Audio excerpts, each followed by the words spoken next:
Hello दोस्तों, नमस्कार। आशी ऑनलाइन क्लासेज में आप सबका स्वागत है। दोस्तों, आज का जो हमारा विषय है वह है भारत की जलवायु।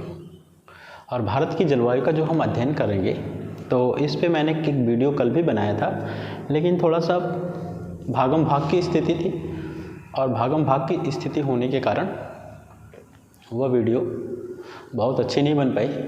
उस वीडियो को मैंने खुद भी देखा और मैं संतुष्ट नहीं हो पाया, और जब मैं खुद संतुष्ट नहीं हो पाया इसलिए उसी टॉपिक पे मैं फिर से वीडियो बना रहा हूँ। लेकिन वीडियो थोड़ी सी बड़ी होगी और उसके आगे की भी कुछ चीज़ों को समाहित करेंगे, मतलब कुछ नई भी चीज़ें आपको दी जाएंगी। ऐसा नहीं होगा कि बिल्कुल वही चीज़ें दी जाएंगी। मैंने कल आपको पढ़ाया क्या, जलवायु किसे कहते हैं। तो जलवायु की चर्चा यदि हम करते हैं तो जलवायु में हम देखेंगे भारत की जलवायु या क्लाइमेट ऑफ इंडिया लिखा गया, यहाँ पे लिखा गया जलवायु। जलवायु किसे कहते हैं तो किसी स्थान या भौगोलिक क्षेत्र, हम क्या कहते हैं, किसी स्थान या भौगोलिक क्षेत्र के दीर्घकालीन मौसमी दशाओं के योग के औसत को ही हम क्या कहते हैं, जलवायु कहते हैं। जैसे मान लेते हैं कोई भौगोलिक क्षेत्र है, भौगोलिक क्षेत्र का मतलब हम कह सकते हैं प्रायद्वीपीय पठार हो गया, गंगा ब्रह्मपुत्र का मैदान हो गया, या भारत के उत्तर का पर्वतीय भाग हो गया। तो ये क्या है, भौगोलिक क्षेत्र है। ठीक है, ये क्या है, भौगोलिक क्षेत्र है। और इन्हीं भौगोलिक क्षेत्रों में जो मौसमी दशाएं पाई जाती हैं उन्हीं मौसमी दशाओं को हम क्या कहते हैं, जलवायु के नाम से। अच्छा, मौसमी जो दशाएं होती हैं उनका दीर्घकाल का औसत वो योग निकाला जाता है, दीर्घकालीन का योग निकाला जाता है। और जब दीर्घकाल का योग निकाला जाता है तो उसी योग के औसत को ही हम क्या कहते हैं, वहाँ की जलवायु के नाम से जानते हैं। उसी को हम क्या कहते हैं, वहाँ की जलवायु के नाम से जानते हैं। लेकिन एक चीज़ यहाँ पे हमें और देखना होगा कि जलवायु तो जान गए हम, लेकिन अगला जो आएगा इसी में वो क्या हो जाएगा, यहाँ पे लिखा गया है मौसम। मौसमी दशाओं के योग की बात कर रहे हैं, और जब मौसमी दशाओं के योग की बात कर रहा है तो यहाँ पे हम लिखेंगे मौसम किसे कहते हैं, मौसम किसे कहते हैं। तो यदि हम मौसम की बात करते हैं तो मौसम किसे कहते हैं, तो इसको देख लेते हैं। मौसम का तात्पर्य होता है कि किसी क्षेत्र, ठीक है, किसी क्षेत्र या भौगोलिक क्षेत्र में वायुमंडलीय दशाओं को, चाहे वायुमंडलीय दशाओं के परिवर्तन को ही हम क्या कहते हैं, मौसम के नाम से जानते हैं। ठीक है, तो मौसम को हम लिखते हैं, क्या कह रहे हैं किसी, यहाँ पे मैं इस पेन से लिख रहा हूँ, किसी भौगोलिक क्षेत्र, किसी भौगोलिक क्षेत्र, भौगोलिक क्षेत्र या प्रदेश में वायुमंडलीय, प्रदेश में वायुमंडलीय दशाओं, वायुमंडलीय दशाओं के क्षणिक परिवर्तन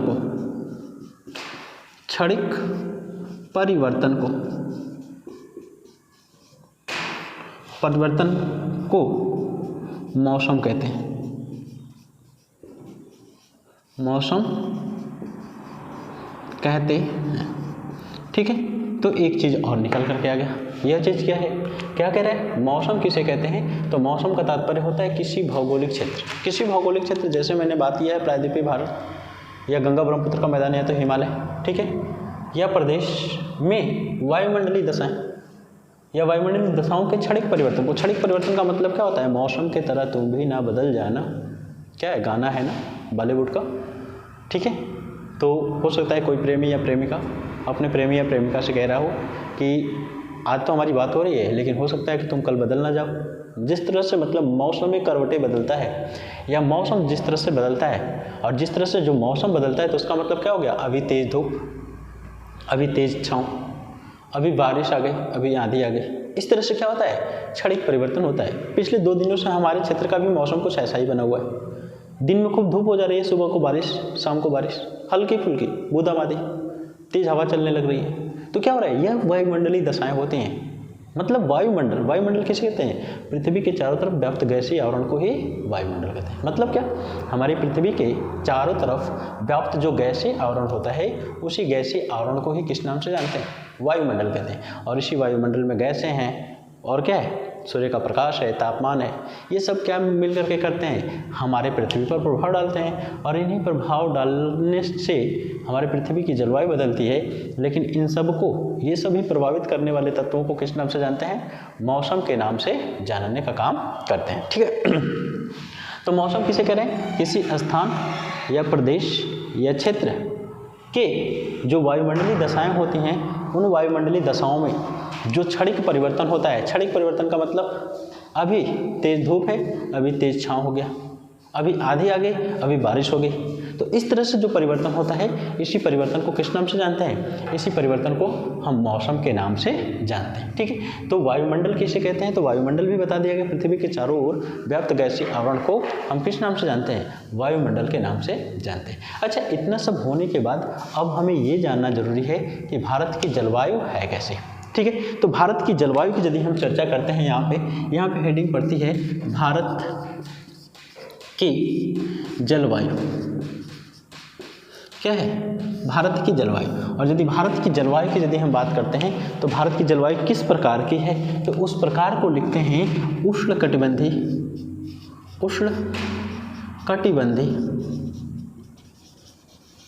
उष्णकटिबंधीय किस प्रकार की जलवायु है, मानसूनी जलवायु। उष्णकटिबंधीय मानसूनी जलवायु है भैया। ठीक है। तो भारत की जलवायु कैसी है, उष्णकटिबंधीय मानसूनी। यहाँ पे मैं जलवायु भी लिख दे रहा हूँ, यहाँ पे मैं जलवायु भी लिख दे रहा हूँ। ठीक है। अब यहाँ पे 2-3 शब्द आ गए, आपको 2 शब्द विशेष रूप से देखने को मिल गए। और इन दोनों शब्दों की यदि हम चर्चा करें तो ये दोनों शब्द क्या क्या हैं। ठीक है। इन दोनों शब्दों की हम चर्चा करते हैं। सबसे पहले हम बात कर रहे हैं किसकी, उष्णकटिबंध की। सबसे पहले हम किस चीज़ की चर्चा करेंगे, उष्णकटिबंध की। तो उष्णकटिबंध किसे कहते हैं, तो उष्णकटिबंध की यदि चर्चा करें तो यहाँ पे मैं एक ग्लोब बनाऊंगा। ठीक है, एक ग्लोब बनाऊंगा या पृथ्वी का स्वरूप बनाऊंगा। यहाँ पे देखिए ऐसे हमारी पृथ्वी, ठीक है, यह हमारी पृथ्वी होगी। और इसी पृथ्वी पर यह एक रेखा है और इस रेखा का मान क्या है, 0 डिग्री की अक्षांश, 0 डिग्री की अक्षांश रेखा। यह क्या होगी, 0 डिग्री की अक्षांश रेखा। इसी को हम क्या बोलते हैं, विषुवत रेखा। इसी को हम क्या बोलते हैं, भूमध्य रेखा। इसी को हम क्या बोलते हैं, इक्वेटर। इसी को हम क्या बोलते हैं, बृहस्पति। इसी को हम क्या बोलते हैं, ग्रेट सर्कल। मतलब कितने नाम, 5, 6 नाम, 7 नाम। ठीक है, सब पर्यायवाची एक दूसरे के।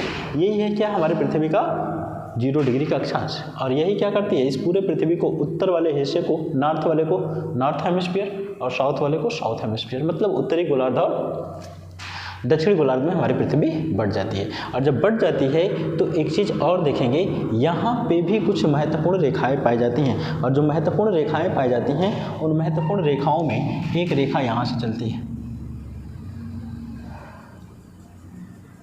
और एक रेखा जो है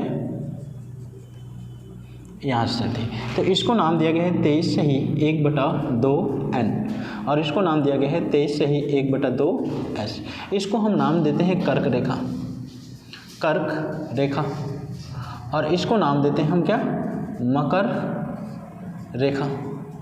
इसको नाम क्या दिया गया है, मकर रेखा। अच्छा, अब देखिए कर्क और मकर रेखाओं के बीच, कर्क और मकर रेखाओं के बीच का जो क्षेत्र होता है, उसी क्षेत्र को हम क्या बोलते हैं, उष्णकटिबंध के नाम से जानते हैं। मतलब यह कर्क रेखा और यह मकर रेखा, कर्क और मकर रेखाओं के बीच का जो क्षेत्र होता है या भूभाग होता है, उसी भूभाग को हम उष्णकटिबंध नाम देते हैं। और उष्णकटिबंध क्यों कहते हैं, उष्णकटिबंध कहने का कारण यह है कि सूर्य जो हमारा होता है, वह सूर्य 21 जून को कर्क रेखा पे, 21 जून के बाद धीरे धीरे दक्षिण की तरफ चलता है, मतलब विषुवत रेखा की तरफ चलता है।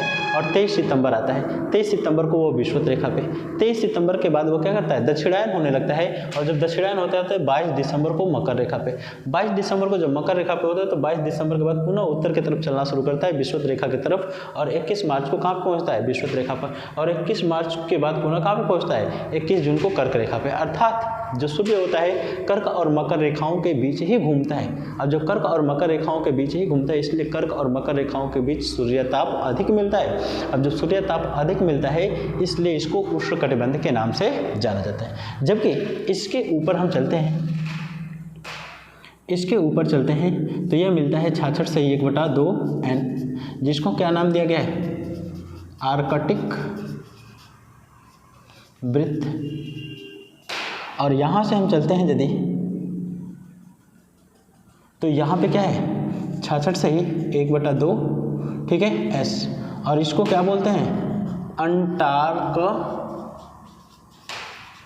वृत्त, इसको नाम क्या दिया गया है अंटार्कटिक वृत्त, ठीक है। अब देखते हैं 23.5 से 66.5 उत्तर और 23.5 दक्षिण से 66.5 दक्षिण के मध्य में क्या होता है, सूर्य की किरणें पूरे 365 दिन सीधी नहीं पड़ती हैं, और जब सूर्य की किरणें 365 दिन सीधी नहीं पड़ती हैं तो तिरछी पड़ती हैं। और जब सूर्य की किरणें तिरछी पड़ती हैं तो उनको अधिक दूरी तय करनी पड़ती है, और अधिक दूरी तय करने के कारण उनमें ऊष्मा कम होती है, और अधिक दूरी तो तय करती हैं लेकिन जब तिरछी जाती हैं तो अधिक भाग को भी गर्म करना पड़ता है, और अधिक भाग को गर्म करना पड़ता है तो ऊष्मा कम, अधिक भाग को गर्म करना है इसलिए वह गर्म नहीं कर पाती हैं, इसलिए यहाँ पे तापमान और यहाँ पे तापमान कम मिलता है। यही कारण है कि इसको शीतोष्ण कटिबंध के नाम से जानते हैं। और यहीं से यदि आप यहाँ पे चलते हैं तो यहाँ पे 90 डिग्री N, और यहीं से यदि यहाँ पे आते हैं तो 90 डिग्री S आता है। मतलब यदि देखा जाए तो यह पूरी पेटी किस नाम से जानी जाएगी, इस पूरी पेटी को उष्ण कटिबंधी पेटी कहेंगे, ठीक है। मतलब क्या 23.5 डिग्री उत्तर से 23.5 डिग्री दक्षिण के मध्य के भाग को उष्ण कटिबंध के नाम से जानेंगे। अच्छा, दूसरे की यदि हम बात करते हैं तो इसको नाम दिया गया है शीतोष्ण कटिबंध, शीतोष्ण कटिबंध, और इसको भी नाम दिया गया है शीतोष्ण कटिबंध,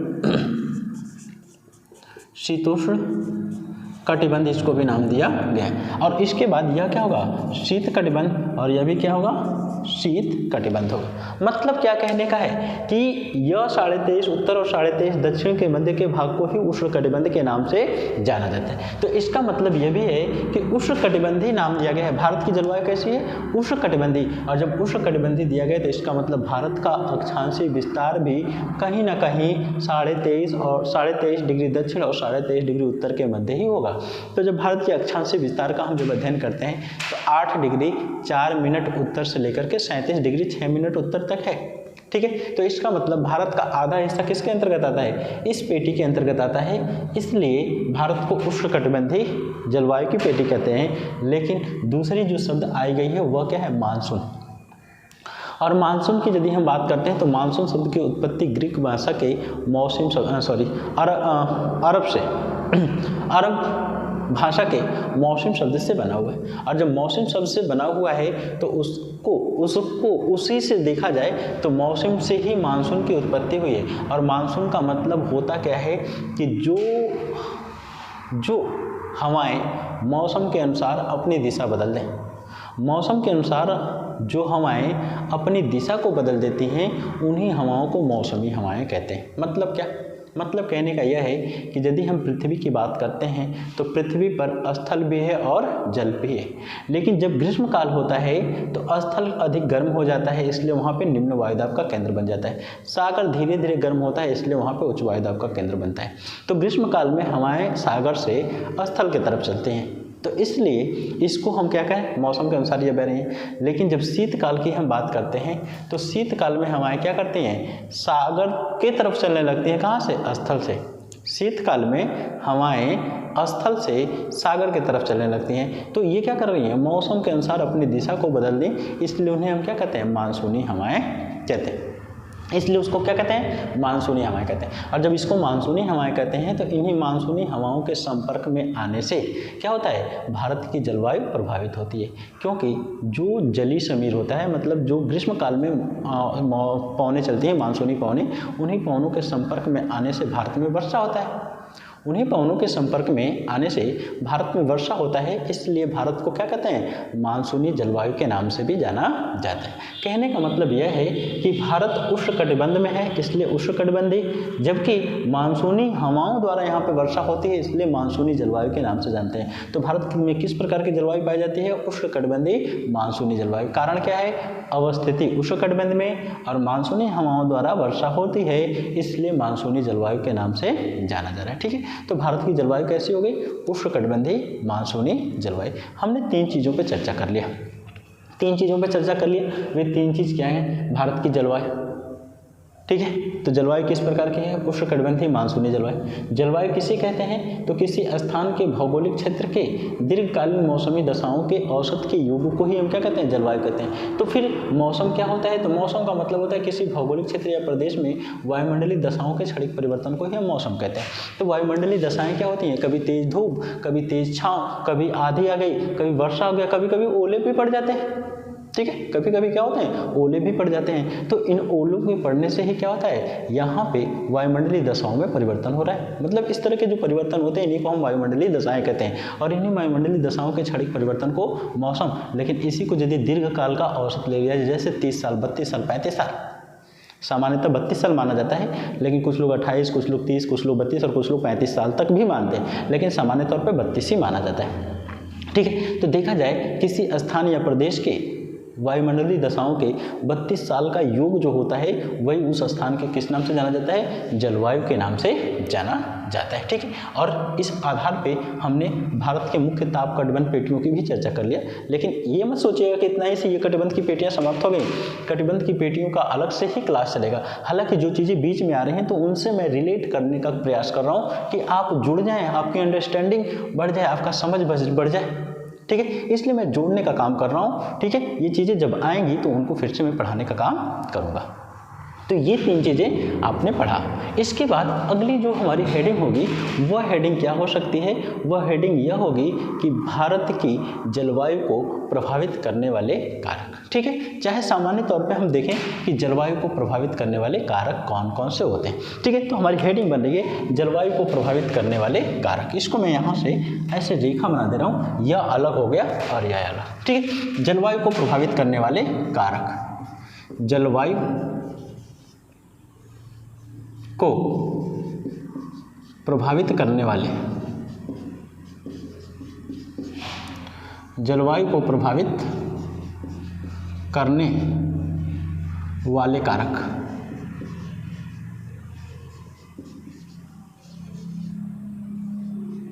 जलवायु को प्रभावित करने वाले कारक मतलब जलवायु को प्रभावित करने वाले कौन कौन से कारक होते हैं जिनसे किसी स्थान की जलवायु जो होती है प्रभावित होने का कार्य करती है। सबसे पहले जलवायु को प्रभावित करने वाले कारकों की यदि हम बात करेंगे तो वह क्या होगा? अक्षांश होगा, ठीक है। सबसे पहला कारण क्या होगा? अक्षांश की हम चर्चा करेंगे। तो पहला कारण आपका हो जाएगा अक्षांश, ठीक है। प्रथम फैक्टर्स की यदि हम बात करते हैं तो सबसे पहले यही क्या करता है? किसी भी स्थान की जलवायु को प्रभावित करने का कार्य करता है। तो अक्षांश किसे कहते हैं ये भी जरा हम समझ लें।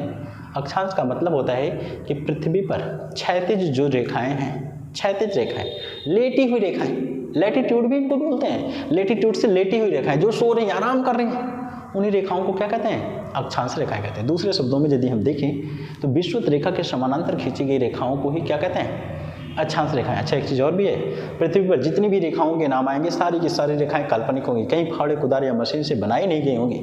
यदि बनाई गई होती तो हमें दिखाई देती, लेकिन दिखाई नहीं देती, ठीक है। इसलिए सभी अक्षांश रेखाएं या देशांतर रेखाएं काल्पनिक होती हैं। और हमने बताया क्या है? अक्षांश किसे कहते हैं? तो पृथ्वी पर क्षैतिज रेखाओं को अक्षांश कहते हैं, या विषुवत रेखा के समानांतर खींची गई रेखाओं को अक्षांश कहते हैं, या पूर्व से पश्चिम खींची हुई रेखाओं को क्या कहते हैं? अक्षांश रेखाएं या अक्षांश वृत्त भी कहते हैं। आप कहेंगे सर वृत्त क्यों कहेंगे? क्योंकि वह जिस स्थान से स्टार्ट होती हैं पूरी उसी स्थान पर आकर के उसी में मिल जाती हैं, इसलिए वह वृत्त का भी निर्माण करती हैं।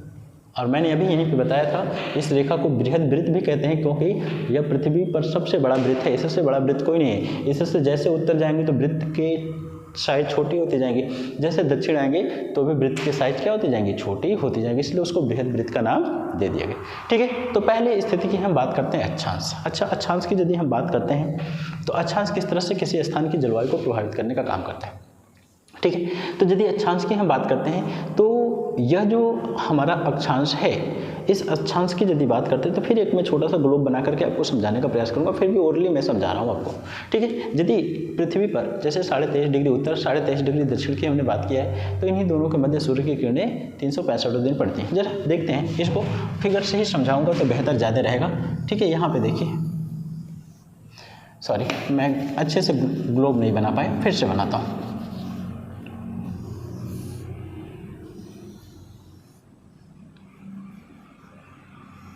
ठीक है, यह हिस्सा कुछ है आपके, यहाँ पे 0 डिग्री की अक्षांश रेखा, यहाँ पे क्या है 23 से ही 1/2 n, और यहाँ पे क्या है 23 से ही 1/2 s। अब यदि इन दोनों रेखाओं की बात करते हैं तो इसका नाम क्या है कर्क रेखा, और इसका नाम क्या है मकर रेखा। ठीक है, 2 रेखाएं हो गई, एक रेखा का नाम कर्क हुआ और दूसरी रेखा का नाम क्या हो गया मकर रेखा। अब जब इन दोनों रेखाओं की हमने बात किया तो इन दो रेखाओं की बात करते हैं तो यहाँ पे देखेंगे सूर्य की स्थिति 21 जून, क्या 21 जून, फिर 21 जून के बाद चलेंगे 23 सितंबर, 23 सितंबर, फिर 23 सितंबर की बात करते हैं तो 22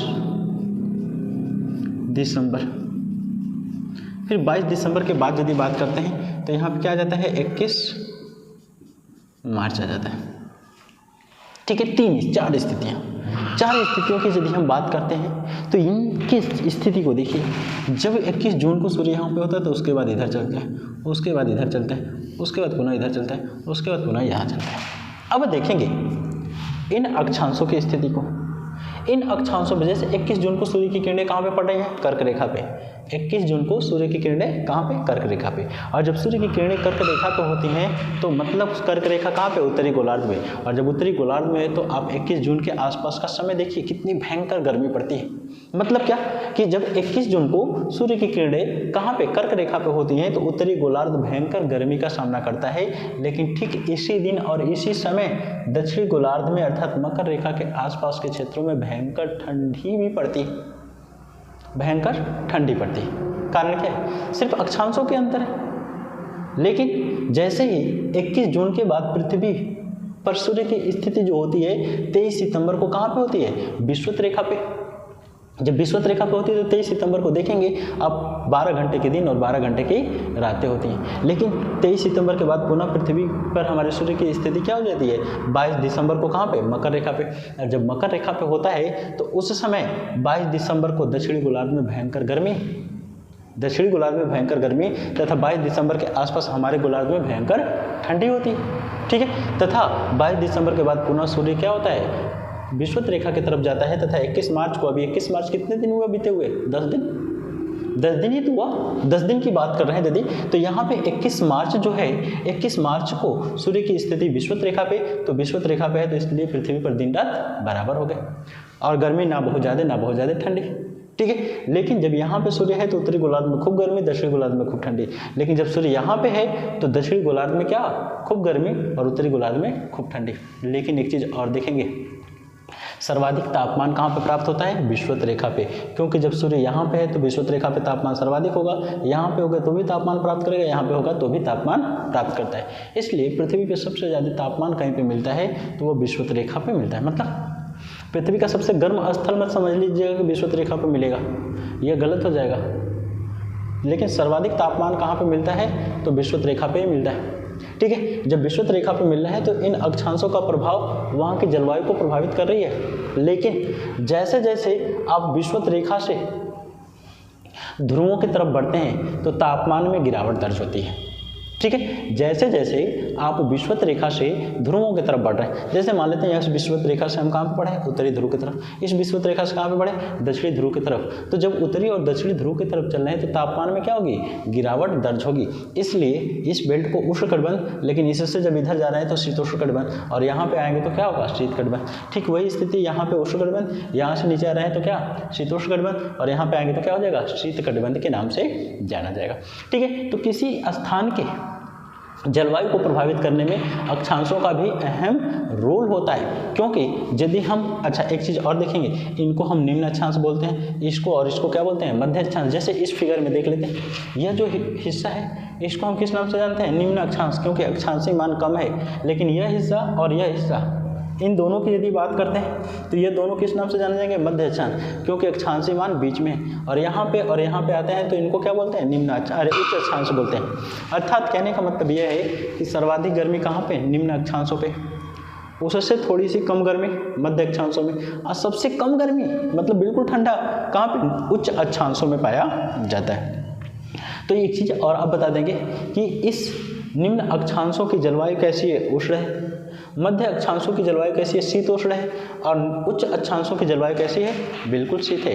तो क्या यह जो है अक्षांशी विस्तार या अक्षांशी अवस्थिति किसी स्थान की जलवायु को प्रभावित नहीं करेगा, बिल्कुल करेगा, करता भी है। यही तो कारण है कि उत्तरी ध्रुव पे ठंडा और दक्षिणी ध्रुव पे भी ठंडा। कारण क्या है, सूर्य का प्रकाश पहुंच ही नहीं पाता है उन अक्षांशों पे, इसलिए क्या होता है, वहाँ पे शीतकाल हमेशा बना रहता है। ठीक है, तो यह हो गया। जैसे जैसे हम विषुवत रेखा से उत्तरी ध्रुव तथा दक्षिणी ध्रुव की तरफ जाते हैं तो तापमान में गिरावट दर्ज होती है, इसलिए जलवायु में भी परिवर्तन होता है। और यही कारण है कि अक्षांश जो होते हैं किसी स्थान की जलवायु को निर्धारित करने में अहम रोल अदा करते हैं। ठीक है, यह तो आपका पहला हो गया। अब दूसरे की यदि हम बात करते हैं तो वह क्या हो रहा है, ऊंचाई की बात करेंगे।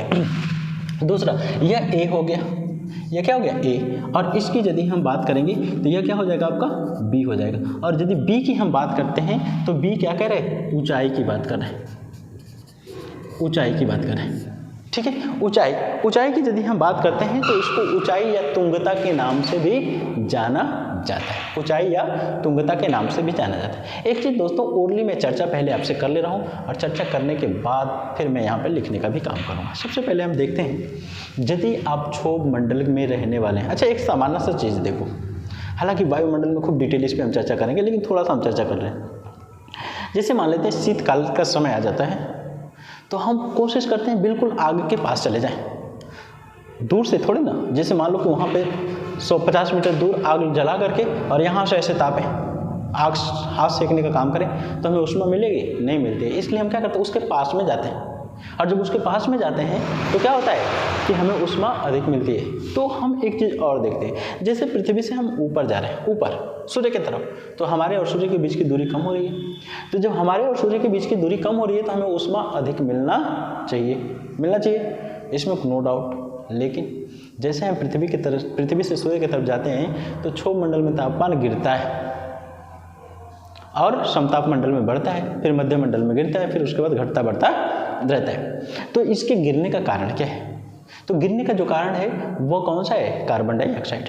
लेकिन हम कार्बन डाइऑक्साइड और वायुमंडल का चर्चा नहीं करेंगे, सीधा सीधा हम यदि बात कर रहे हैं, किसी भी स्थान की ऊंचाई के साथ तापमान में गिरावट दर्ज होती है, और जब किसी स्थान में ऊंचाई के साथ तापमान में गिरावट दर्ज होती है तो यदि हम मैदानी क्षेत्र में तो वहाँ पर तापमान अधिक होगा, लेकिन यदि पठारी क्षेत्र में जाएंगे तो वहाँ की ऊंचाई के ऊपर डिपेंड करेगा, और पर्वतीय क्षेत्र में भी जाएंगे तो वहाँ की ऊंचाई के ऊपर उस स्थान का तापमान दर्ज करेगा। लेकिन तापमान गिरता कैसे है, इस चीज़ को हम देखने का काम करते हैं। तो तापमान के गिरने की दर की यदि हम बात करते हैं तो यहाँ पर हम लिख रहे हैं, यदि 100 मीटर ऊपर जाते हैं,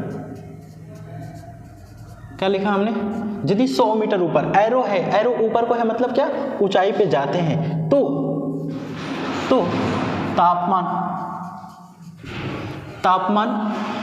में 0.65 डिग्री सेंटीग्रेड की गिरावट दर्ज होती है।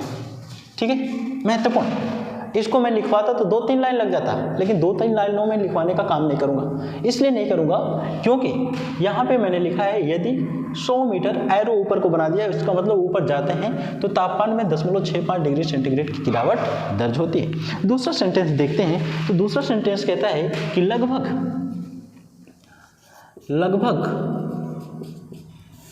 165 मीटर ऊपर जाते हैं तो लगभग 165 मीटर ऊपर जाते हैं तो तापमान, बस मैं टी लिख दे रहा हूँ, तापमान में लगभग 1 डिग्री सेंटीग्रेड की गिरावट दर्ज होती है। यदि हम 100 मीटर जा रहे हैं तो 0.65 डिग्री सेंटीग्रेड तापमान गिर रहा है, और यदि 165 मीटर की ऊंचाई पे लगभग जाते हैं तो तापमान कितना, 1 डिग्री सेंटीग्रेड गिर जा रहा है। इसी दर से यदि हम देखें तो यदि हम 1000 मीटर की ऊंचाई पे जाते हैं, 1000 मीटर की ऊंचाई पे जाते हैं तो तापमान 6.5 डिग्री सेंटीग्रेड गिर जाता है। ठीक है, क्या कहने का मतलब, यदि हम 100 मीटर ऊपर गए तो 10.65, 165 मीटर पर गए तो लगभग 1 डिग्री सेंटीग्रेड, और लगभग 1000 मीटर पे गए तो 6.5 डिग्री सेंटीग्रेड तापमान में गिरावट दर्ज होती है। जरा अब आप हमें बताएंगे, समुद्र तल पे हम जा रहे हैं तो समुद्र का जो भी तापमान होगा वहाँ के तापमान से 500 मीटर ऊपर के तापमान में अंतर होगा। यही कारण है कि यदि भारत की यदि हम बात करते हैं गंगा ब्रह्मपुत्र के मैदान की, तो यहाँ तापमान 30, 35 या 40 डिग्री सेंटीग्रेड है, तो नैनीताल में तापमान इससे लगभग 13 डिग्री सेंटीग्रेड कम होगा। कारण क्या है कि वह हमसे लगभग 2000 मीटर की ऊंचाई पे है, और यदि 1000 मीटर पे तापमान 6.5 डिग्री सेंटीग्रेड गिर जा रहा है तो 2 किलोमीटर की ऊंचाई पे 13 डिग्री सेंटीग्रेड तापमान गिर जाता है। इसीलिए यदि गंगा ब्रह्मपुत्र की जलवायु उष्ण है तो आपका नैनीताल, रानीखेत, डलहौजी, शिमला, मसूरी, ठीक है, और भी कई सारे स्थान है, दार्जिलिंग, इन स्थानों का तापमान हमसे कम होता है, तो वहाँ की जलवायु तो हमारी अपेक्षा क्या होगी, शीतल होगी। हमारे वहाँ क्या है, ठीक उसी देश में उसी समय और उसी डेट में उसी तारीख को, ठीक है, क्या हो रहा है, तापमान में अंतर पाया जा रहा है, जिसका कारण क्या है, वहाँ की ऊंचाई कुछ और है और हमारे वहाँ की ऊंचाई कुछ और है। तो किसी स्थान की ऊंचाई भी उस स्थान के जलवायु को निर्धारित करने का काम करती है, बशर्ते निर्भर यह करता है कि वह समुद्र तल से कितना ऊपर है। यदि समुद्र तल से बहुत नीचे है तो तापमान अधिक होगा, और समुद्र तल से बहुत ज़्यादा ऊपर है तो तापमान कम होगा। यही कारण है कि माउंट एवरेस्ट पर 365 दिन क्या होते हैं, बर्फ पाए जाते हैं। महान हिमालय की देख लेते हैं, 4000-5000 मीटर से ऊपर कोई ऐसा भाग नहीं होगा जहाँ पे 365 दिन बर्फ न दिखाई दे, ठीक है। लेकिन वहीं आप लघु एवं शिवालिक हिमालय पे आ जा रहे हैं तो वहाँ बर्फ दिखाई नहीं देते, बस शीतकाल में वो भी कभी कभी बर्फ पाए जाते हैं। यही कारण है क्योंकि ऊंचाई के साथ तापमान में गिरावट दर्ज होती है। जब गिरावट दर्ज होती है तो उस स्थान की जलवायु भी बदल जाती है। जैसे हम बात करते हैं जम्मू कश्मीर को क्या बोलते हैं, भारत का स्विट्जरलैंड बोलते हैं। कारण क्या है, कारण यह है कि वो ठंडा मौसम होता है, सुहाना होता है, लेकिन शीतकाल अति कष्टदायक हो जाता है, ठीक है। तो दो चीज़ों की हमने बात किया। पहला क्या, जलवायु को प्रभावित करने वाले कारक में पहला क्या हमने पढ़ा, अक्षांश किस तरह से किसी स्थान की जलवायु को प्रभावित कर रहा है, तथा दूसरा किस चीज़ की हमने बात किया, ऊंचाई किस तरह से किसी स्थान की जलवायु को प्रभावित करने का कार्य करती है। ठीक है दोस्तों, मुझे उम्मीद है कि आज इतना जो कुछ भी पढ़ाया गया है ये आपको समझ में आ गया होगा, लेकिन क्लास यहीं रुकेगी नहीं, मैं बस साइड हो रहा हूँ। कुछ सेकंड के लिए आपको स्क्रीनशॉट लेना हो तो ले लीजिए, क्योंकि इसके आगे मैं मिटा करके फिर से पढ़ाने का काम करूँगा। स्क्रीनशॉट लेना हो दोस्तों तो ले सकते हैं।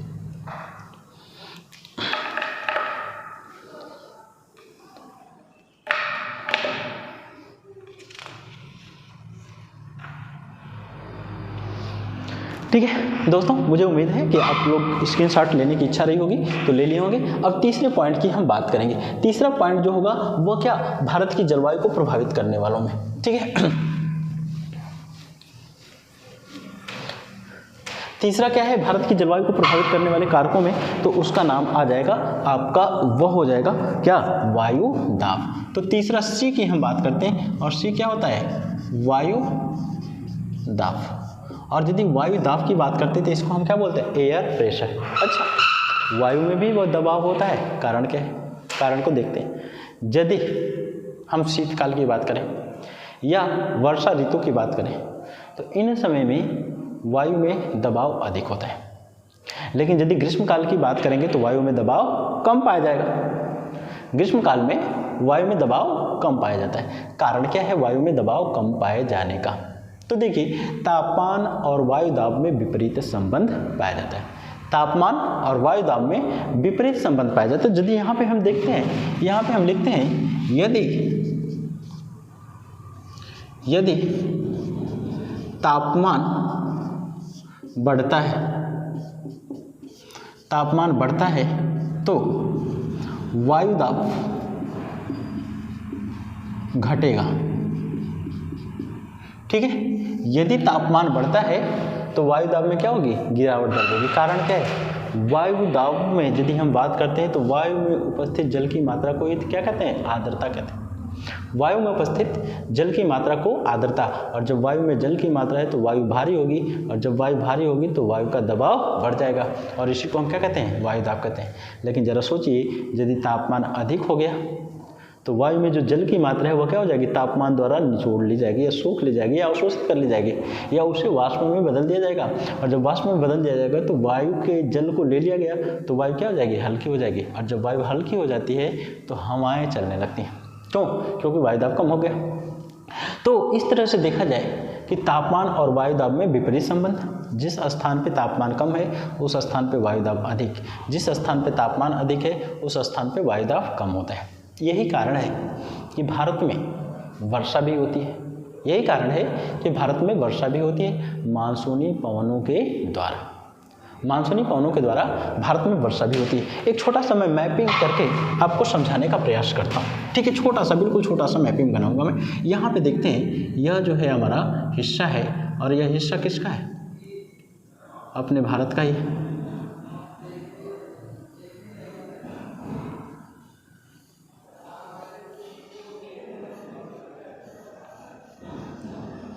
ठीक है,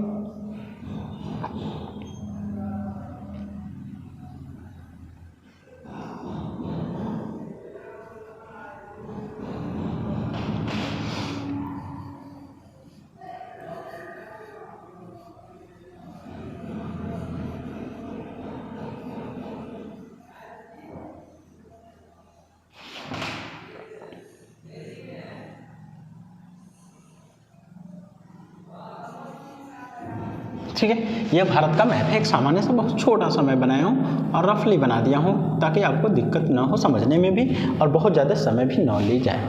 जैसे हम यदि बात करते हैं तो यहाँ पे एक रेखा है, इस रेखा की यदि हम बात करें तो यहाँ पे कौन सी रेखा है, कर्क रेखा, कर्क रेखा। और जो यह कर्क रेखा है 21 जून की हम बात करते हैं, 21 जून की। और 21 जून की यदि बात करेंगे तो यहाँ पे सूर्य होगा, यहाँ पे क्या है, सूर्य। और जब सूर्य इस हिस्से में होता है तो कर्क रेखा के आसपास के क्षेत्रों में भयंकर तापमान होता है। जब भयंकर तापमान होता है तो इस हिस्से की यदि हम बात करते हैं तो पाकिस्तान में एक स्थान है जिसका नाम क्या है, जैकोबाबाद। ठीक है, पाकिस्तान में एक स्थान है जिसका नाम क्या है, जैकोबाबाद। और जैकोबाबाद में एक मरुस्थलीय क्षेत्र है, यहाँ पे तापमान अधिक पड़ता है।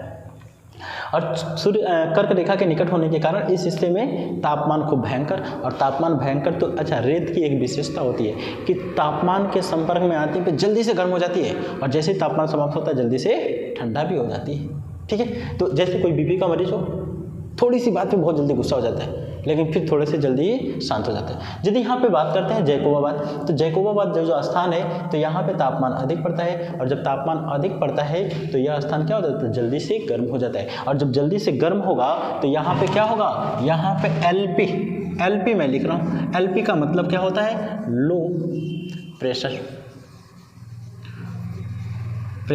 मतलब क्या, निम्न वायुदाब का केंद्र, निम्न वायुदाब। जैसे मैंने पहले ही बताया है कि तापमान अधिक तो वायुदाब कम। ठीक है, तो यहाँ पे तापमान अधिक हुआ इसलिए यहाँ पे निम्न वायुदाब का केंद्र हो गया। जबकि इसकी तुलना में इस सागर में यहाँ पे HP मतलब हाई प्रेशर और यहाँ पे भी क्या होता है, HP मतलब हाई प्रेशर अर्थात उच्च वायुदाब का केंद्र बन जाता है। तो अरब सागर में भी और बंगाल की खाड़ी में भी उच्च वायुदाब का केंद्र बन जाता है इसकी तुलना में। और जब इसकी तुलना में उच्च वायुदाब का केंद्र हो जाएगा तो यहाँ से हवाएं ऐसे चलने लगती हैं, यहाँ से हवाएं ऐसे चलने लगती हैं, इस हिस्से से भी हवाएं ऐसे चलने लगती हैं। और जब हवाएं ऐसे चलती हैं तो इस भारत के हिस्से में जहाँ पे पहाड़ियाँ पाई जा रही हैं, इन पहाड़ियों से टकरा करके इस पूरे हिस्से में वर्षा करती हैं, इस पूरे हिस्से में वर्षा करती हैं। जबकि यहाँ पे अरावली पर्वत है और अरावली पर्वत के समानांतर जाती है इसलिए अवरोध नहीं पड़ता है, और अवरोध नहीं पड़ता इसलिए अरावली पर्वत के पश्चिम में वर्षा नहीं करती है। इसलिए पश्चिम में क्या है, वृष्टि छाया प्रदेश है और वही धीरे धीरे क्या हो गया, मरुस्थल का रूप धारण कर लिया। तो जरा बताइए, क्या यहाँ पे यदि उच्च वायुदाब रहता और यहाँ पे भी उच्च वायुदाब रहता तो कभी हवाएं चलती? नहीं चलती। और जब नहीं चलती तो वर्षा नहीं होती। मान लेते हैं यहीं पे निम्न वायुदाब है और यहाँ पे भी निम्न वायुदाब है तो हवाएं चलती? नहीं चलती। अच्छा, एक चीज़ और भी देख लो, यहाँ पे हमेशा निम्न वायुदाब रहे और यहाँ पे भी हमेशा निम्न वायुदाब रहे, तो यहाँ पे उच्च वायुदाब रहे तो क्या वर्षा होगी? क्योंकि स्थल से चल रही हैं हवाएं, और जब स्थल से चलेंगी तो वे वर्षा नहीं करेंगी क्योंकि उनमें आर्द्रता नहीं होता है। ठीक है, तो किसी भी स्थान का जो वायुदाब होता है, वायुदाब वो भी उस स्थान की क्या करता है, जलवायु को प्रभावित करने का काम करता है। इसलिए वायुदाब में अंतर होना बहुत ज़रूरी है। और जब वायुदाब में अंतर नहीं तो हवाएं नहीं चलेंगी, हवाएं नहीं चलेंगी तो वर्षा नहीं होगा। ठीक है, कभी कभी इसी हिस्से में क्या होता है, भारत में सूखा पड़ जाता है, तो इस हिस्से में निम्न वायुदाब का केंद्र ही नहीं बनता है। और जब इस हिस्से में निम्न वायुदाब का केंद्र नहीं बनता है तो ये हवाएं गतिशील नहीं हो पाती हैं, और जब गतिशील नहीं हो पाती हैं तो ये वर्षा नहीं करती। ठीक है, तो ये जो है वायुदाब है, और वायुदाब क्या करता है, हमारी जलवायु को या भारत की जलवायु को प्रभावित करने का काम करता है। ठीक है, इसका स्क्रीनशॉट ले लें, फिर मैं आगे चलता हूँ चौथे पॉइंट की तरफ। ठीक है, चौथे पॉइंट की तरफ यदि हम चलेंगे तो वह क्या होगा, महत्वपूर्ण होगा। इसको स्क्रीनशॉट ले लिए होंगे मुझे उम्मीद है। ठीक है, तो यदि अगले की यदि हम बात करेंगे तो अगला क्या होगा, समुद्र तल से दूरी। इसको मैं मिटाने का काम करता हूँ, अमन। ठीक है, चौथे पॉइंट की यदि हम बात करेंगे तो चौथा पॉइंट क्या होगा, वह होगा आपका समुद्र तल से दूरी। अच्छा हो, मैंने मिटा दिया, गलती किया, मिटाना नहीं चाहिए। चलो इतने मैप को मैं छोड़ दे रहा हूँ, इतने मैप पे ही मैं बताने का काम करूँगा। ठीक है, तो चौथा पॉइंट आपका हो जाएगा क्या, ये हो जाएगा समुद्र से दूरी। क्या हो जा रहा है, समुद्र से दूरी की बात करते हैं। समुद्र से दूरी की बात करते हैं तो जैसे देख लेते हैं, कोई भी स्थान है तो समुद्र के यदि निकट रहेगा तो उसकी जलवायु अलग होगी, और यदि कोई स्थान समुद्र से दूर है तो उसकी जलवायु भी अलग होगी। उसका कारण क्या है, ठीक है।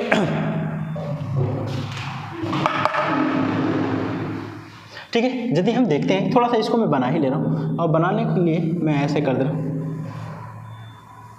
ठीक है, ये हिस्सा है आपका,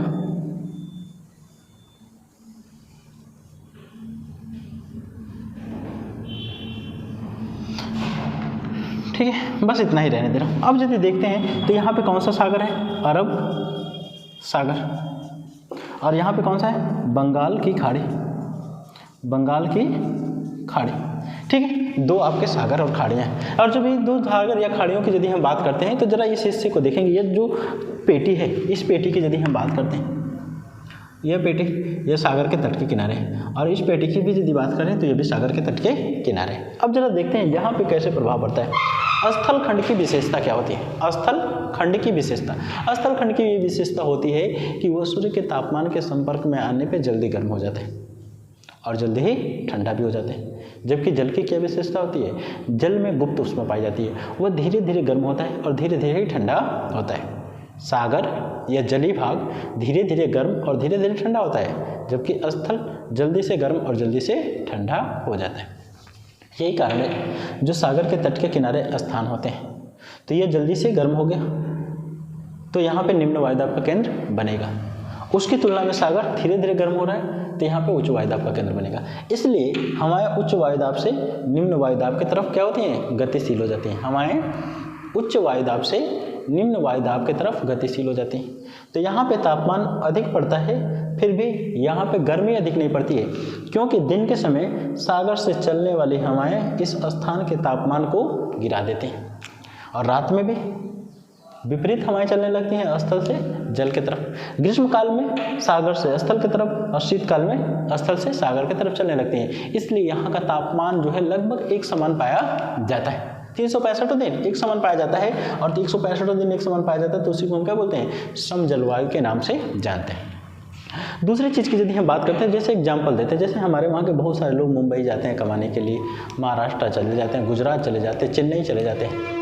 और उदाहरण मैं दूं तो जैसे अपने गांव का कोई लड़का बिल्कुल काला कलूटा है और चला गया मुंबई कमाने, साल 2 साल रुक गया, और साल 2 साल रुक करके जब वहाँ से आता है तो देखते हैं उसमें परिवर्तन हो जाता है, वो गोरा दिखाई देने लगता है। कारण क्या होता है, हमारे वहाँ जलवायु विषम होती है, उनके वहाँ सम होती है, मुंबई में महाराष्ट्र में। तो जब सम जलवायु होती है तो उस जलवायु का प्रभाव उस पर पड़ता है और वह गोरा हो जाता है। ठीक है, तो जब गोरा हो जाता है तो यही कारण है इसका कि इस स्थान की जलवायु जो है प्रभावित करी। लेकिन क्या हम उत्तर प्रदेश वाले हैं तो हमारे वहाँ भी सम जलवायु क्यों नहीं पाई जाती है, क्योंकि हम समुद्र तल से बहुत दूर हैं, और जब समुद्र तल से दूर हैं तो समुद्र का प्रभाव हमारे ऊपर नहीं पड़ पा रहा है, तो हमारे वहाँ की जलवायु अलग हो गई और यहाँ की जलवायु अलग हो गई।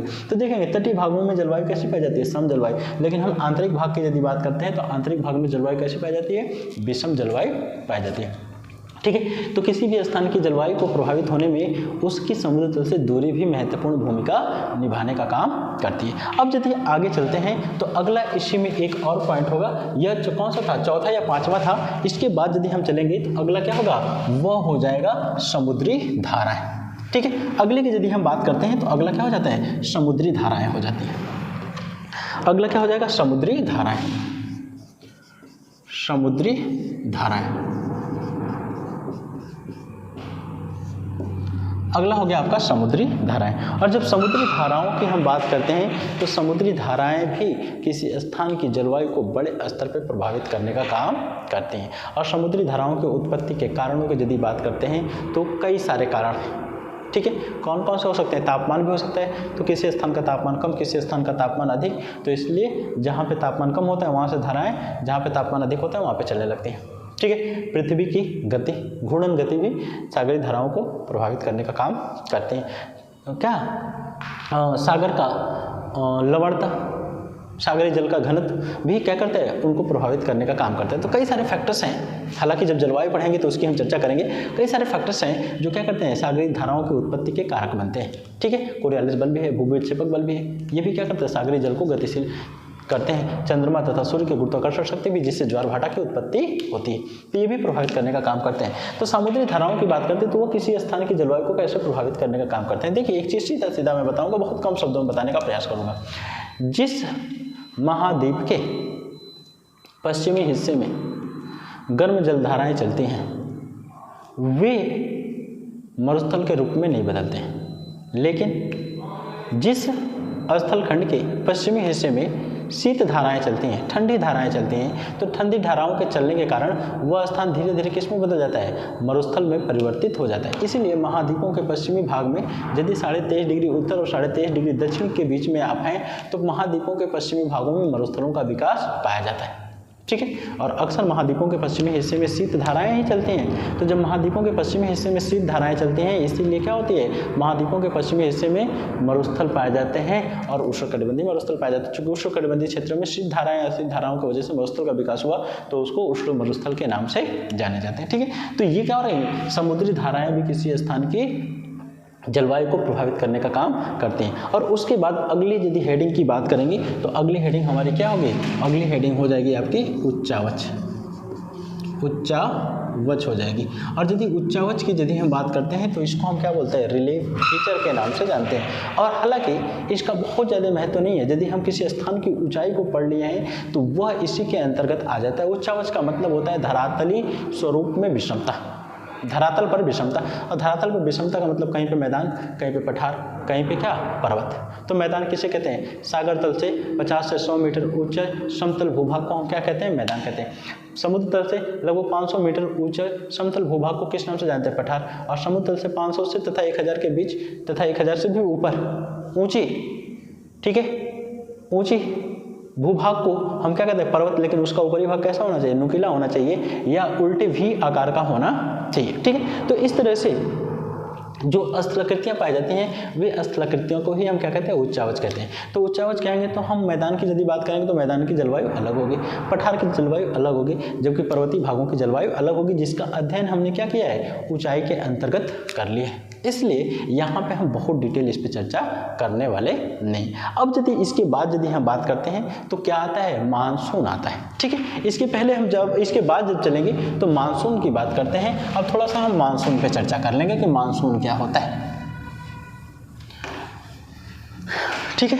चूंकि अगला जो है इसी में हम पढ़ेंगे किसको, मानसून को।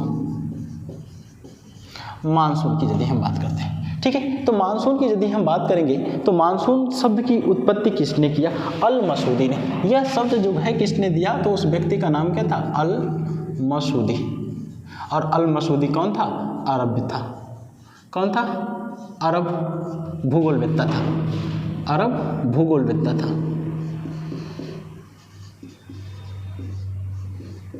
ठीक है। अल मसूदी कौन था, अरब भूगोलवेत्ता था। और इस अरब भूगोलवेत्ता ने सबसे पहले क्या किया, मानसून शब्द के बारे में चर्चा किया। या और चूंकि मैं पहले ही बताया हूँ कि मानसून शब्द की उत्पत्ति किससे हुई है, मौसम से हुई है, जो अरब भाषा का शब्द है। इसके बाद यदि हम बात करते हैं तो भारत की मानसून की यदि बात करते हैं तो मानसून शब्द की ही चर्चा करें तो यहाँ पे मानसून को मैं लिख ही दे रहा हूँ। मानसून की यदि हम चर्चा करते हैं तो इसको हम लिखते हैं। मानसून का मतलब होता है मौसम से। मानसून का मतलब किससे होता है, मौसम से। यहाँ पे लिखते हैं मानसून मानसून का तात्पर्य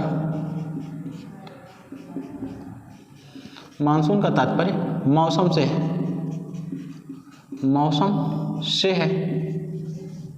है, ठीक है। जो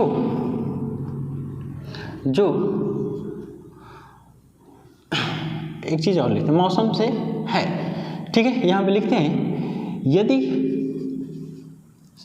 यदि हवाएं या पवने मौसम के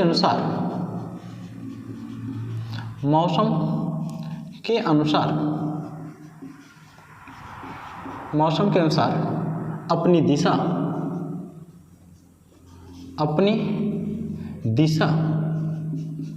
बदलते हैं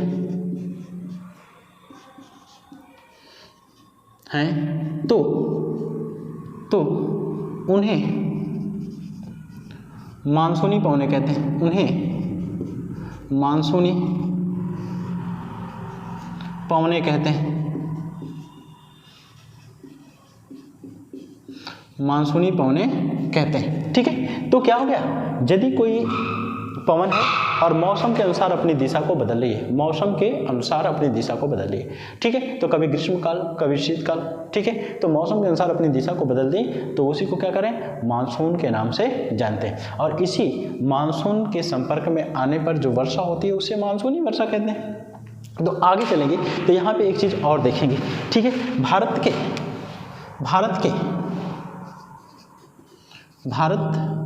के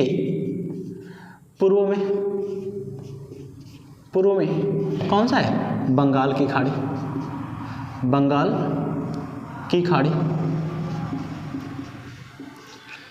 पश्चिम में अरब सागर,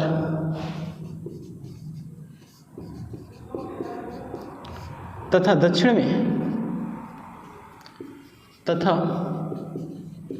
दक्षिण में कौन सा, हिंद महासागर है।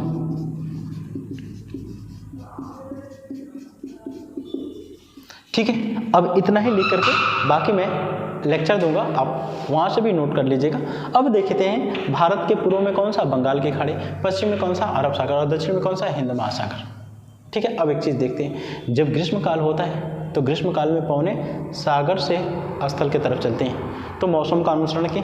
जब शीतकाल होता है तो स्थल से सागर की तरफ चलते हैं, तो इसको भी हम क्या कहते हैं, ये भी मौसम का अनुसरण कर लें। तो जब ये मौसम का अनुसरण कर रहे हैं इसीलिए उसको हम क्या कहते हैं, मानसून कहते हैं। अब भारत में भी मानसून का हमें अध्ययन ही करना है। तो मानसून का जब अध्ययन करेंगे तो एक चीज़ और देखेंगे, मानसून को समझने के लिए हमें कुछ तथ्यों को ध्यान में रखना अति आवश्यक है। ठीक है, मानसून को समझने के लिए हमें कुछ तथ्यों को ध्यान में रखना आवश्यक है। अर्थात मानसून का मतलब होता है मौसम के अनुसार अपनी दिशा को बदलने वाली हवाएं की बात की जाती है। तो ये हवाएं अपनी दिशा क्यों बदलती हैं, उसकी यदि हम बात करेंगे तो इसी को समझने के लिए हमें 3 चीज़ों की चर्चा करनी होगी। ठीक है, तो लिखते हैं आगे, एक हेडिंग डालते हैं, मानसून को समझने के लिए, मानसून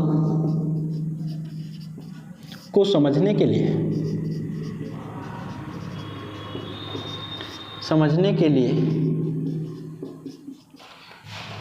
निम्न तथ्यों को ध्यान में रखना होगा।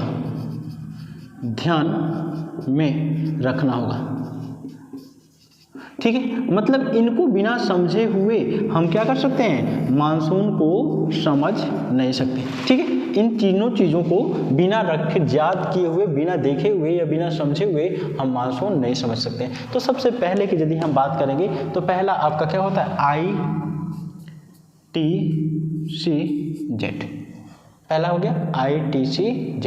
दूसरे की यदि हम बात करते हैं कोरियालिस बल, दूसरा क्या होता है, कोरियालिस बल होता है। और तीसरे की यदि हम बात करते हैं तो फेरल का नियम होता है, फेरल का नियम होता है। यही 3 तथ्य जो हैं क्या करते हैं, किसी स्थान की जलवायु को प्रभावित करने के कारक के रूप में कार्य करते हैं। तो सबसे पहले हमारा क्या स्टार्ट होगा, ITCZ स्टार्ट होगा। आपको स्क्रीनशॉट लेना चाहते हो तो आप इस चीज़ का स्क्रीनशॉट ले लीजिए, फिर उसके बाद मैं आगे चलने का काम करूँगा। ठीक है, स्क्रीनशॉट ले लीजिए, फिर आगे चलता हूँ।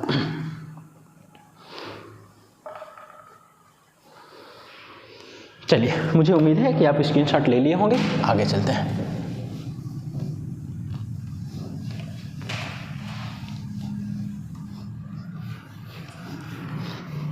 ठीक है, हमें 3 शब्दावलियों की बस चर्चा करनी है और 3 शब्दावलियों की हम चर्चा करके आपको छोड़ देंगे। यहाँ पे सबसे पहले हम बात करते हैं तो यह क्या होता है, ITCZ की बात करेंगे। ठीक है, इसकी हम फुल फॉर्म को भी लिखेंगे, इसकी हिंदी को भी लिखेंगे, इसके अंग्रेजी को भी लिखने का काम करेंगे। पहले हम अपना ग्लोब बनाने का काम करते हैं, उसके बाद फिर आगे हम चलेंगे।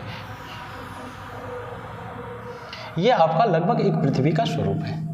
यह क्या है, आपके पृथ्वी का लगभग एक स्वरूप है। लेकिन पहले हम फुल फॉर्म लिखते हैं। फुल फॉर्म का मतलब होता है INTRA ट्रॉपिकल पिकल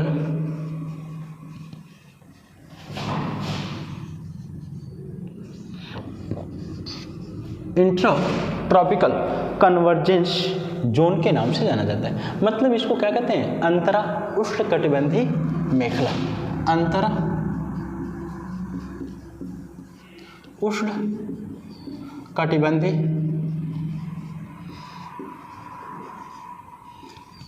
मेखला।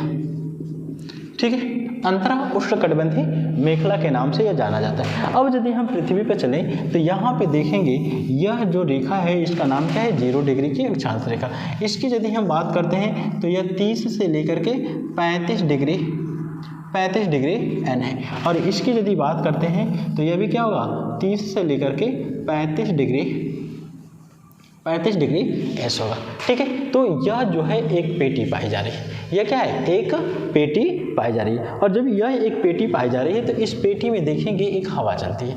इस हवा को हम क्या कहते हैं, पूर्वी पवनों के नाम से जानते हैं। यहाँ से हवाएं कुछ ऐसे चलती हैं, ऐसे चलती है। बताऊंगा मैं बाद में कि क्यों ऐसे चलती है। जब मैं फेरल का नियम बताऊंगा, तीसरा पॉइंट, तो वहाँ पे मैं बताने का काम करूंगा कि हवाएं ऐसे ही क्यों चलती हैं। ठीक है, यह हवाएं ऐसे चलती हैं, यह हवाएं ऐसे चलने का काम करती हैं। तो यही बीच में देखेंगे एक ITCZ का विस्तार होता है। और जो ITCZ का विस्तार होता है तो इस ITCZ के विस्तार को हम समझने का प्रयास करते हैं। यही इस हिस्से में देखते हैं, यहाँ 5 अंश से 10 डिग्री उत्तर तथा 5 डिग्री से 10 डिग्री दक्षिण का मध्य का जो क्षेत्र होता है, यही क्षेत्र क्या किस नाम से जाना जाता है, ICTZ के नाम से भी जाना जाता है।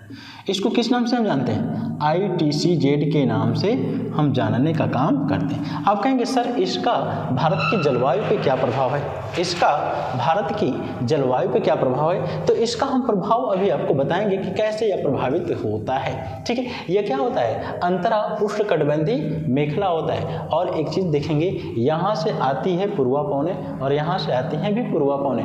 इन्हीं पूर्वा पवनों को हम व्यापारिक पवनों के नाम से जानते हैं। यह 30 से 35 डिग्री उत्तर से और तथा दक्षिण से कहाँ पे, विषुवत रेखा की तरफ चलती हैं। विषुवत रेखा की तरफ क्यों चलती हैं, तो विषुवत रेखा पे निम्न वायुदाब की पेटी पाई जाती है इनकी तुलना में। तो जब यहाँ पे उच्च वायुदाब, यहाँ पे उच्च वायुदाब, यहाँ पे निम्न वायुदाब, तो उच्च वायुदाब से हवाएं निम्न वायुदाब की तरफ चलती हैं। और जब ये दोनों हवाएं चलती हैं तो यहाँ पे ये दोनों हवाएं आकर के आपस में मिलती हैं। और इसी को हम क्या कहते हैं, अंतरा उष्णकटिबंधीय मेखला के नाम से जानते हैं। ठीक है, इसे हम क्या कहते हैं, अंतरा उष्णकटिबंधीय मेखला के नाम से जानते हैं। इस चीज़ को मैं लिख भी दे रहा हूँ। यह उत्तरी व्यापारिक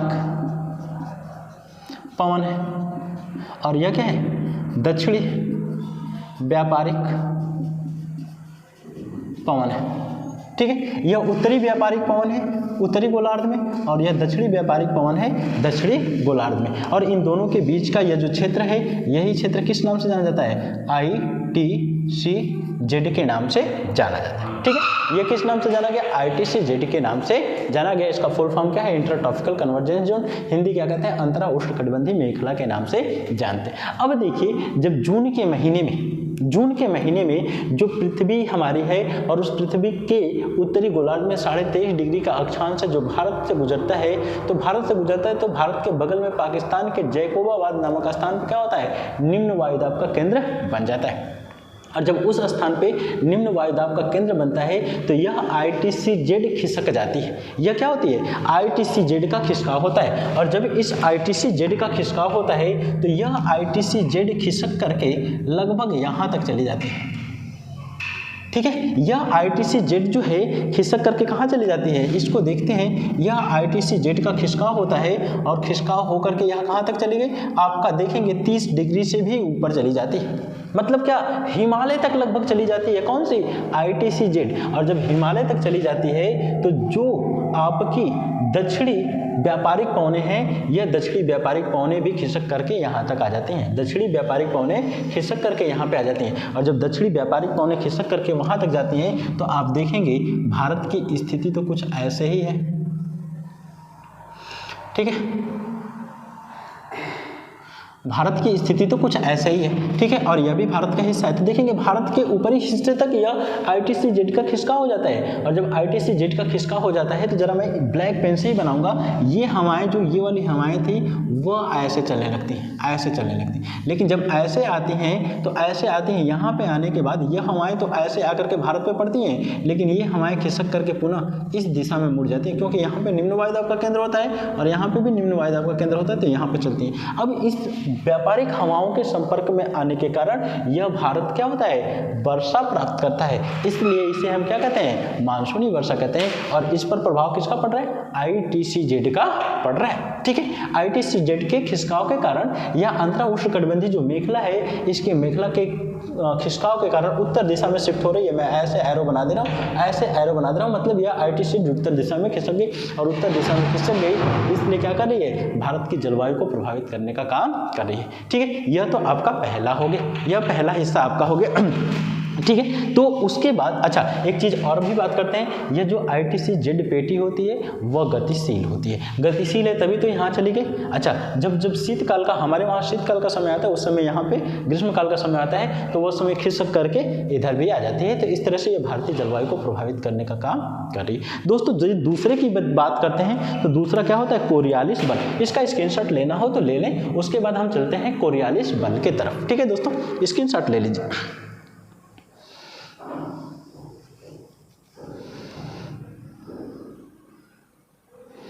ठीक, मिटाते हैं।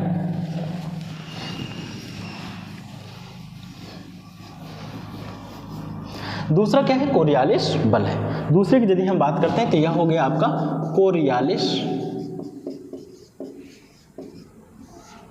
बल। दूसरा हो गया आपका कोरियालिस बल। और दूसरा जो कोरियालिस बल है, इस बल की यदि हम बात करते हैं तो यह क्या है, एक विक्षेपक बल है।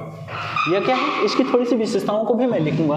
यह क्या है, विक्षेपक बल है, विक्षेपक बल है, विक्षेपक बल। दूसरी की यदि बात करते हैं तो इसकी यदि हम बात करते हैं, यह भी क्या होता है, यह पहला क्या हो गया, यह आपकी पहली विशेषता होगी, यह विक्षेपक बल के नाम से जानता है। और दूसरा क्या है, इसकी उत्पत्ति की यदि बात करते हैं तो पृथ्वी के घूर्णन के कारण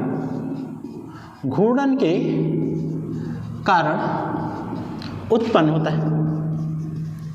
यह क्या होता है, पृथ्वी के घूर्णन के कारण उत्पन्न होता है। और जब पृथ्वी के घूर्णन के कारण उत्पन्न होता है तो हवाएं इसके वजह से क्या होती हैं, अपनी मार्ग को बदलने का काम करती हैं। इसके बाद जो बात करते हैं तो यही क्या करता है, यही कोरियालिस बल महासागरीय धाराओं के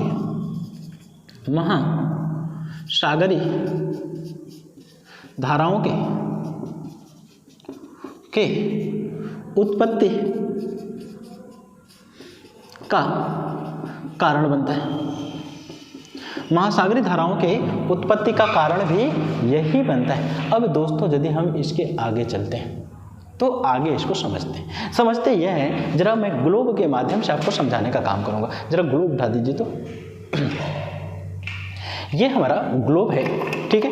और इस ग्लोब की यदि बात करेंगे तो यह ग्लोब मैंने बहुत पहले लिया था, जब मैं कभी पीजी की तैयारी कर रहा था, आज से करीब 10 साल पहले। 9 साल तो हो ही गए, ठीक है। यह ग्लोब हमारा है और इस यदि ग्लोब की बात करते हैं तो हमारी पृथ्वी क्या करती है, 2 तरह की गति करने का काम करती है। 2 तरह की गति का मतलब क्या होता है, एक को परिक्रमण बोलते हैं और एक को परिभ्रमण बोलते हैं। परिभ्रमण को ही हम क्या कहते हैं, घूर्णन गति कहते हैं। जैसे मान लेते हैं यह जो हमारा हाथ है जिसमें मैंने क्या घड़ी पहना हुआ है, तो इसको यदि हम सूर्य मान लें और यह हमारी पृथ्वी है, तो हमारी पृथ्वी क्या करती है, इसी सूर्य के चारों तरफ, चूंकि सूर्य अपने स्थान पर स्थिर है और हमारी पृथ्वी क्या करती है, इसी सूर्य के चारों तरफ चक्कर लगा रही है। जब इस पृथ्वी हमारे सूर्य के चारों तरफ चक्कर लगा रही है तो इसको हम क्या बोलेंगे, इसी को परिक्रमण। परिक्रमण का मतलब होता है जब कोशी पिंड के सापेक्ष या चारों तरफ हम चक्कर लगाते हैं तो उसको परिक्रमण या परिक्रमा कहते हैं। जैसे मान लेते हैं गांव घरों में, मतलब गांव में बड़े पैमाने पे यज्ञ होते हैं, या तो कहीं पे आप पूजा करने जाते हैं मंदिर के, तो चारों तरफ घूमते हैं, इतनी परिक्रमा कर लिया जाए, मतलब मंदिर के चारों तरफ घूमना ही परिक्रमा के नाम से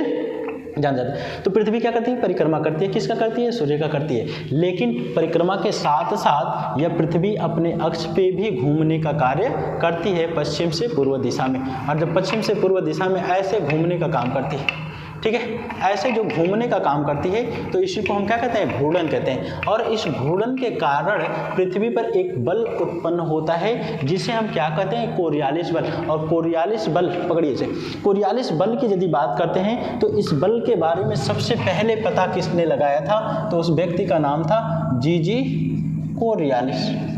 कोरियालिस, ठीक है, इसको नाम क्या दिया गया, जीजी कोरियालिस नाम दिया गया। और यही बताया गया कि पृथ्वी जब घूर्णन करती है तो उसके घूर्णन के कारण कोरियालिस बल उत्पन्न होता है, और कोरियालिस बल उत्पन्न होने के कारण ही क्या करते हैं, हवाएं अपनी महासागरीय धाराओं की उत्पत्ति होती है। और इसी को कह रहे हैं, यह विक्षेपक बल होता है, इसे भू विक्षेपक बल भी कहते हैं, इसके घूर्णन के कारण उत्पन्न होता है। दूसरा, उत्पत्ति की यदि बात करते हैं तो पृथ्वी के घूर्णन के कारण उत्पन्न होता है, और सागरीय धाराओं का जन्म भी इसी के कारण होता है। और सागरीय धाराएं हमारी जलवायु को प्रभावित करने का काम कर रही है। तो कोरियालिस बल भी क्या करता है, परिवर्तन लाने का काम करता है। धाराओं को ही नहीं, पवनों को भी क्या करते हैं, प्रभावित करने का काम करते हैं, ठीक है। यहाँ पे 2 नियम आते हैं, एक वाइज-वेलेट का नियम आता है और एक नियम को हम फेरल का नियम कहते हैं, ठीक है। तो हम अगले तीसरे की यदि बात करते हैं तो पृथ्वी पर पवनें अपनी दिशा क्यों बदल देती हैं, पवनें अपनी दिशा क्यों बदल देती हैं, तो उस दिशा को समझने के लिए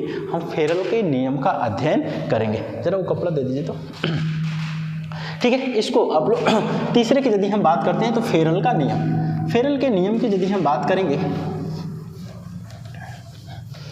फेरल का नियम, ठीक है,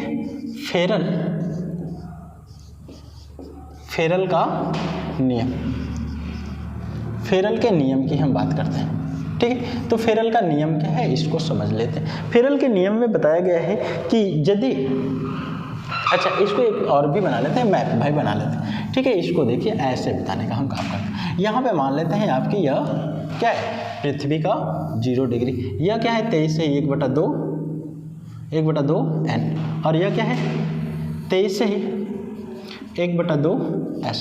यहाँ पे क्या है 66 से ही 1/2 n, और यहाँ पे भी क्या है 66 से ही 1/2 s। अब देखिए यहाँ पे क्या होता है, उच्च वायुदाब का केंद्र बनता है।